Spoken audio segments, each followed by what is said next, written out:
Hi everybody, I'm back for my second week in review video. This time I'm gonna do movies. Before I do, I just want to apologize if you saw my book video first. I was rewatching it and I'm like, God, this looks, something is not right here. Uh, I had the mirror image setting on, so everything was flipped and I didn't notice it while I was filming until after. I'm looking like that doesn't look right, and then I saw the book cover backwards, and and I realized. So yeah, sorry if you have trouble reading the backwards titles on there. I'm not gonna go back and redo it now. I don't care that much, but yeah, I'm back to do. Oh God, just ignore me. I'm back to do my movies in review this week. I watched more movies than I read books, I think. Let me count here. One, two. Yeah, so four movies plus I'm going to add one from the previous week to tie into one from this week.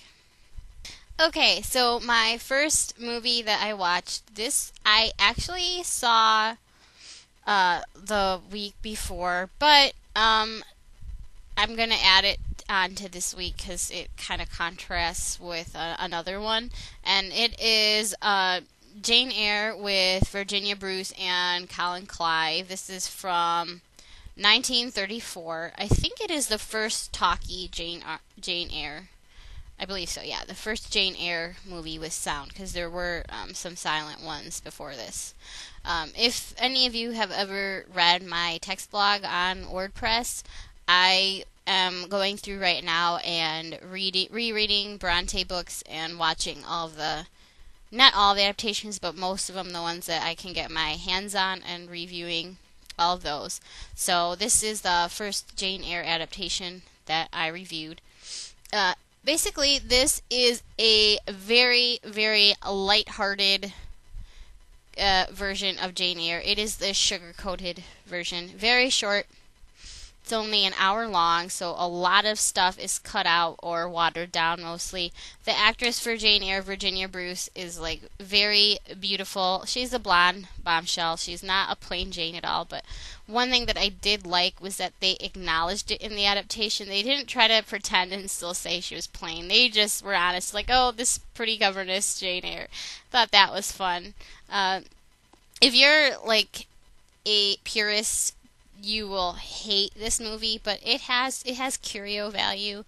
It's, for me, as a diehard Jane Eyre fan and a collector, that has that sort of value for me. Not as a great film, but just to be part of a collection, really. And it's a curio. It's fun to watch just for curiosity's sake, and it's funny. Tying into that, I have my next movie review, which everything from here on actually was during this week, and that is the 1944 movie of Jane Eyre with Orson Welles and Joan Fontaine. This is a total contrast to the previous movie. It was very, very dark. It emphasized kind of the gothic setting and the darker, more somber tones, and kind of almost scary at times. Not really scary, but eerie maybe would be a better word. Those kind of tones from the book were all emphasized. Rochester in it, Orson Welles, is very, again, keeping with the tone of the movie, he's very dark and brooding and almost kind of like a jerk, really. And the funny, like, joking side of Rochester in the book is never really explored. That's not part of this movie. Joan Fontaine as Jane Eyre was very, very restrained, like very subdued in her performance, almost too much so. Like her emotions were always like kept in check maybe. And I know Jane is reserved, but I feel like she overdid it.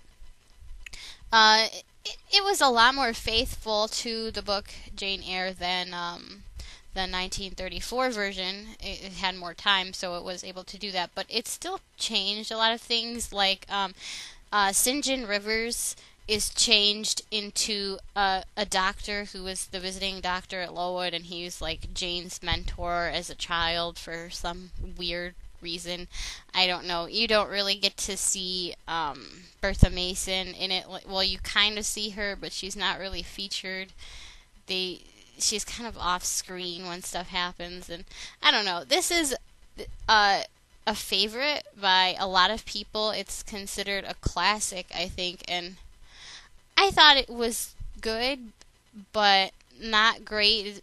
I don't really get the love. I'm not buying into that. It's nowhere near my favorite version of Jane Eyre, but it was enjoyable. Since I forgot to rate the first one, this one gets a 5 out of 10, 1934, and this one gets a 7, the 1944 one. Okay, my next movie that I watched is Captain America, the First Avenger. Yeah, so Captain America, the new movie, wow, there was so much hype surrounding this. It is the last kind of origin story movie before the Avengers movie comes out, and I've finally seen all of those movies. One of them I did later, but I'll get to that. I absolutely loved the 2 Iron Man movies. They're like 2 of my favorite superhero films of all time. And I really enjoyed Thor a lot too, but not quite as much as Iron Man. Captain America, it's a pretty popular story, but if you don't know, there's this puny guy named Steve Rogers in the 1940s, and he wants to get into the army, and he can't because he's so small and skinny, and he has a lot of health problems like asthma and crap like that. So he is picked to participate in this experiment to build super soldiers, and he's injected with this serum that makes him all big and muscly and strong. And then he fights bad guys like the Red Skull. It's a bad German dude with a red skull and all that kind of stuff. This movie I think was it was a lighthearted, kind of corny-ish almost at times, very family-friendly superhero movie, very wholesome, I think. And it did have violence and stuff in it, but I think it's good for pretty much all ages, unless they're very, very sensitive, really little kids or something. I did enjoy it a lot. I think, and maybe it's because I was expecting it. Chris Evans plays Steve Rogers, and he is a big muscly dude in real life, so they use CGI to make him look punier in the beginning. And I don't know if it was because I knew that was not what he really looked like, and I knew it was CGI. At certain angles, his head looked kind of like top heavy, like his head was too big, and that may have been just me. A lot of times it did look good, but it was certain angles I just kept noticing that. This movie has a lot of British actors who are in period dramas, so if you're into the whole period, costume drama thing like I am, you will find a lot of familiar faces. There's Hayley Atwell plays Peggy something. She is a female army member, and she's also the love interest. Let's just get that in the open. J.J. Field, who was from Northanger Abbey, and he was in a Poirot episode too, is in it. And Richard Armitage is in it. Not with a British accent, unfortunately, and not in a sexy role. Sorry, ladies who love him. And possibly some other people too, but I can't remember right now, and I don't have time to check it out. So it was really cool seeing all of those actors that I really like in this movie. I enjoyed how they adapted Bucky, who, if you're familiar with the comic book, which I've never read, but I have seen the old cartoon from, I believe, the 70s, he is the Robin of Captain America. He's this 12-year-old kid, I don't know what he's doing in the army, whatever, who is Captain America's sidekick. And yeah, he's kind of like the poor man's Robin, really annoying, stupid kid. In this, he was adapted to where he was a friend of Steve Rogers from Brooklyn, and he was actually like the protector guy because he was the big handsome one before Steve, got changed into Captain America. And so yeah, that was really cool how they adapted it. I love Bucky, and I think the actor, whatever his name is, was really hot too. Kind of overshadowed Chris Evans, in my opinion. I saw it in 3D because it was a free advanced screening. The 3D was used more for kind of like immersion into the experience rather than, big explosion type special effects, which was different from what I was expecting. I wouldn't pay to go see it in 3D because I'm cheap. I mean, I don't even really pay to go see movies at all anymore. The very first part of the movie, I would give a perfect rating up until, like, after, right until Steve Rogers becomes Captain America. After he's, not right when he gets changed, but after he gets the suit, the Captain America suit.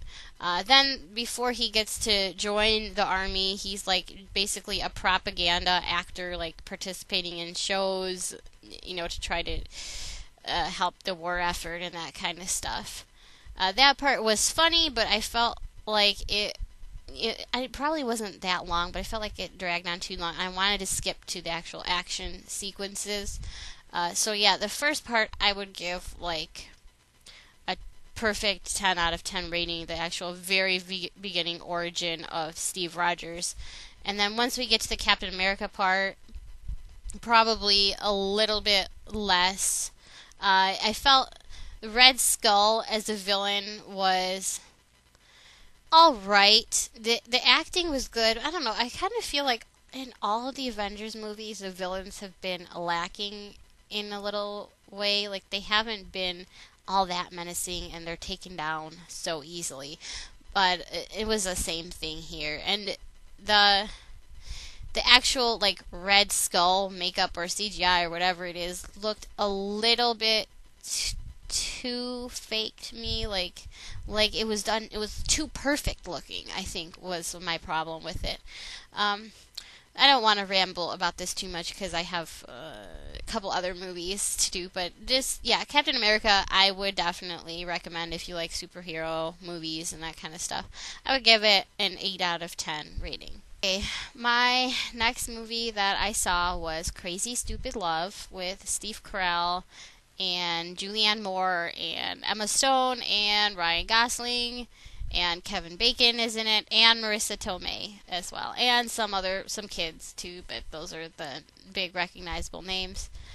This is kind of a romantic comedy about Steve Carell's wife Julianne Moore cheats on him, and so they're getting divorced, and he seeks Ryan Gosling character's help to try to, move on and become like a cool playboy type, but also he kind of wants to get back together with his wife and all this kind of stuff.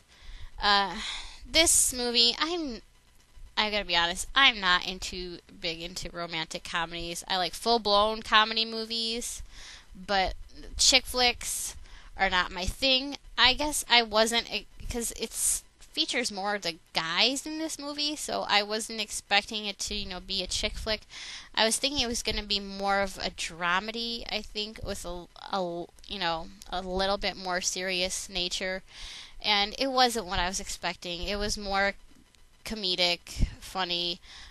It was funny, it was enjoyable, but then there was this one scene at the end where basically it's like, I'm thinking, wow, it's a small world, what a coincidence, where every character featured in the movie is connected to each other in some way, and it all comes out in this one scene, and it was over the top screwball.